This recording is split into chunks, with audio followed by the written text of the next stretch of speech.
Hello friends, online technical solution চ্যানেলে আপনাদের সকলকে জানাই স্বাগতম। আজ 15ই জুন শনিবার, আর শনিবার সকালবেলা তাজা খবর, বিগ ব্রেকিং আপডেট ইতিমধ্যেই আপনাদের সামনে হাজির। প্রধানমন্ত্রী নরেন্দ্র মোদী সরকারের তরফ থেকে আধার কার্ডকে কেন্দ্র করে বেরিয়ে এসেছে গুরুত্বপূর্ণ আপডেট। আপনার কাছে যদি আধার কার্ড থেকে থাকে অথবা নাও থাকে, তাহলে এই আপডেটটি আপনার জন্য খুবই গুরুত্বপূর্ণ। অপরদিকে সবচেয়ে বড় আপডেটটি বেরিয়ে এসেছে বকরির ঈদে নামাজ পড়াকে কেন্দ্র করে। রাস্তা জুড়ে নামাজ পাঠ নয়, ইতিমধ্যে বিরাট ভয়ঙ্কর হুঁশিয়ারি রাজ্য সরকারের। এছাড়াও বেরিয়ে এসেছে মুখ্যমন্ত্রী মমতা বন্দ্যোপাধ্যায় ও রাজ্যের সকল মোবাইল ফোন ব্যবহারকারীদের জন্য বড়সড় আপডেট।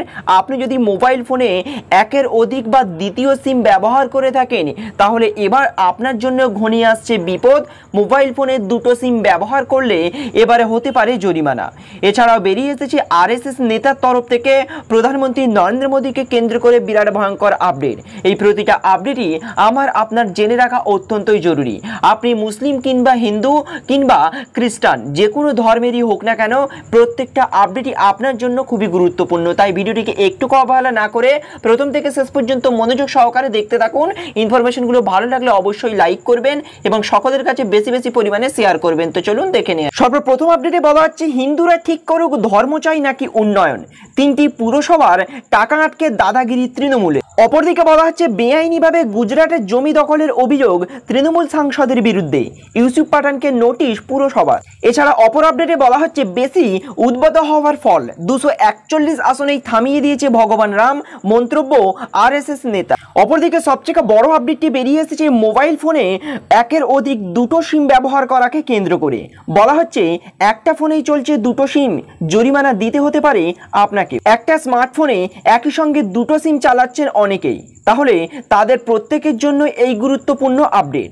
কেন্দ্র সরকার এবার থেকে একই ফোনে দুটো সিম ব্যবহার করার উপর জরিমানা আরোপ করতে চলেছে।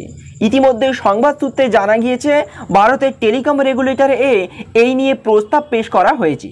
ফোন নম্বরের অপব্যবহার রুখতে বড় পদক্ষেপ করতে চলেছে টেলিকম বিভাগ।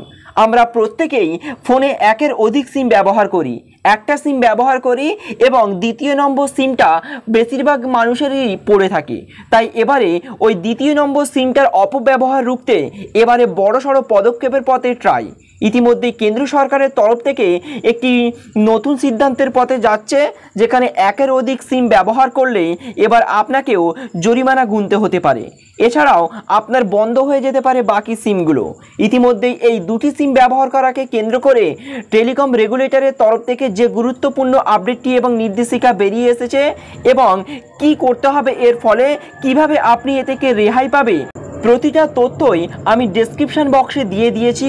ওখান থেকে আপনারা পুরো তথ্যটি ভালোভাবে জেনে নিতে পারেন। এছাড়াও কোনো সমস্যা হলে অবশ্যই আমাকে কমেন্ট বক্সে লিখে জানাবে। অপর আপডেটে বলা হচ্ছে, আধার কার্ড নিয়ে বড় সিদ্ধান্ত নিল সরকার। বর্তমানে আধার কার্ড সকলের কাছে খুবই গুরুত্বপূর্ণ একটি তথ্য। আধার কার্ড না থাকলে প্রতিটা পদে পদে আমাদের আটকে পড়তে হবে।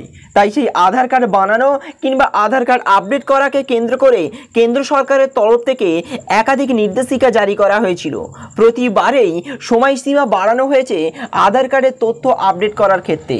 একজনের আধার কার্ড যদি 10 বছরের পুরানো হয়ে যায়, তাহলে সেই আধার কার্ডটিকে আবারও নিকটবর্তী আধার সেন্টারে গিয়ে আপডেট করতে হবে। তা না হলে আপনার আধার কার্ডটি ব্লক হয়ে যাবে। ইতিমধ্যেই 14ই জুন পর্যন্ত সেই সময়সীমা দিয়েছিল কেন্দ্র সরকার, যেটিকে আবারও বাড়িয়ে 14ই সেপ্টেম্বর 2024 পর্যন্ত করা হয়েছে। অর্থাৎ কেন্দ্র সরকারের তরফ থেকে আধার কার্ড আপডেটের সময়সীমা আরও 3 মাস বাড়িয়ে দেওয়া হলো। তাই আপনার আধার কার্ডে যদি বায়োমেট্রিক আপডেট এখনও বাকি থেকে থাকে কিংবা আপনার আশেপাশে কারো যদি এখনও পর্যন্ত আধার কার্ড বানাতে বাকি থাকে, তাহলে আর দেরি না করে এই 3 মাসের মধ্যে সেই গুরুত্বপূর্ণ কাজটি সেরে ফেলুন। না হলে 3 মাস পর হয়তো এবারে এই সময়সীমা সম্পূর্ণরূপে বন্ধ করে দেবে কেন্দ্রের সরকার। তো ফ্রেন্ডস, আপনাদের মধ্যে কারো যদি বাকি থেকে থাকে এবং কিভাবে করবেন যদি বুঝতে সমস্যা হয়ে থাকে এবং আপনার এলাকায় নিকটবর্তী কোনো আধার সেন্টার আছে কিনা সেটি জানতে অবশ্যই আমাকে কমেন্ট বক্সে লিখে জানাবেন। সবথেকে বড় আপডেটে বলা হচ্ছে, রাস্তা জুড়ে নামাজ পাঠ নয়, বিশেষ নিয়ম কোরবানিতেও, কড়া নির্দেশ যোগী আদিত্যনাথের। ঈদের সময় রাস্তা জুড়ে বসে নামাজ পড়া যাবে না। সম্প্রতি এমনই নিয়ম জারি করেছে যোগীর রাজ্যে। শুধু তাই নয়, বকরি ঈদে কোরবানির ক্ষেত্রে বিশেষ নিয়ম মানতে হবে। এই নিয়ে কড়া বার্তা দিয়েছেন খোদ যোগী আদিত্যনাথ, জানিয়ে ইতিমধ্যেই হইচই পড়ে গিয়েছে মহলে। লোকসভা ভোটে উত্তরপ্রদেশের ফল অবাক করে দিয়েছে অনেককেই। রাজ্যের শাসক দল বিজেপি হওয়া সত্ত্বেও লোকসভায় ছাপ ফেলতে পারেনি গেরুয়া শিবিরে। এমনকি রাম মন্দির তৈরি করার পরও অযোধ্যায় লজ্জার হার নিতে হয়েছে বিজেপিকে।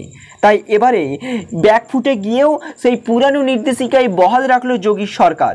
ঈদের মতো বকরি ঈদেও রাস্তায় নামাজ পড়া যাবে না বলে আবারও নতুন নির্দেশিকা জারি করলো যোগীর রাজ্য। অর্থাৎ ঈদের দিন কোনো কর্মব্যস্ত রাস্তা আটকে ধর্মাচরণ করা যাবে না বলে ইতিমধ্যে সাফ নির্দেশিকায় জানানো হয়েছে যোগীর রাজ্যে। শুধু তাই নয়, যেখানে সেখানে কোরবানির ক্ষেত্রে কড়া নিষেধাজ্ঞা জারি করা হয়েছে গোটা উত্তরপ্রদেশ রাজ্য জুড়ে। তার নির্দেশ আগে থেকে ঠিক করে রাখতে হবে কোরবানির জায়গা, কেবলমাত্র সেখানেই কোরবানি দিতে হবে। রাস্তাঘাটে ওপেন কোনো পরিবেশে কোনো মতে কোরবানি দেওয়া যাবে না বলে যোগীর রাজ্য সরকারের তরফ থেকে গোটা উত্তরপ্রদেশ জুড়ে নির্দেশিকা জারি করা হয়েছে। তো ফ্রেন্ডস, এই ছিল আজকের আপডেট। আমাদের উদ্দেশ্য ছিল এই গুরুত্বপূর্ণ আপডেটগুলি আপনাদের কাছে উপস্থাপন করা। ইনফরমেশনগুলি ভালো লাগলে অবশ্যই লাইক করবেন, সকলকে সচেতন করতে, সকলের কাছে পৌঁছে দিতে বেশি বেশি পরিমাণে শেয়ার করবেন। Thank you friends, thank you for watching.